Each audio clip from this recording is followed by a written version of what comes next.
The only thing different is we used to all go up, and we would go up to the altar, do our hands, sanitize our hands, and then grab our elements. Well, the pastor and the person working with the pastor will get the elements first, and we will all line up. So we will be the first ones served, okay? After you're served, you go up, sanitize your hands, grab your elements, and go to your station. Let's see, another new thing is they're saying keep the wine next to the bread. We have never stressed that. We've never even mentioned it. And if you forget it, it's not a big deal. To me, it really is not a big deal. So, but they're saying keep the wine next to the bread. Let me see. Okay, so you've got your tray of bread, body of Christ, given for you. Do not let the person grab the bread out. Sometimes they will. Back up. We don't want their hands in there with the wine or the grape juice. And people, I've heard horror stories here, still trying to drink it. The pastors are going to try to reiterate this and put a lot of emphasis on do not grab it and drink it. We've had people take the wafer out of their mouth and dunk it.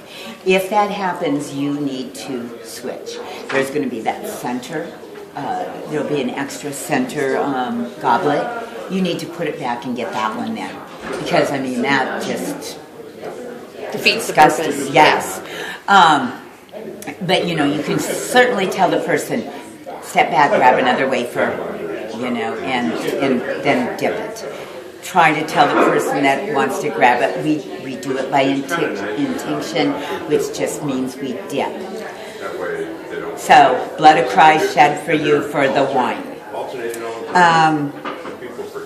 And it does say on here you only need to sanitize your hands if you're doing the bread, but we all do. The only new thing we might have is we are considering, and we probably will, doing a gluten-free wafer. They'll either be at the Welcome Center or in the prayer chapel. With the gluten-free, there's probably going to be a tray of individual wine up at the altar because the contamination of the wine. So they will have to tell you, and we will probably tell them to go to the center. You know, at first we were thinking, oh, we need a separate station, but they don't need to touch, you know, the pastor or the other person does not need to touch the wafer. You've already got it in your possession, and they'll give you an individual wine. So, let's see. When you're doing the bread, you always bless the little children. Children that have not, you know, are not taking communion. Simply use your left hand, touch them on the shoulder, make a sign of the cross on their forehead or on their heart. I've heard a couple of different things from people, which I think is great. Jesus loves you. It does not have to be anything long, fancy, or anything like that.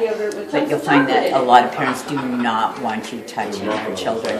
You kind of get that from a vibe. You know, I mean, I can't tell you who, what, or where, you know, but it seems like the shoulder is good. You know, maybe the cross on the forehead is good. Any other questions?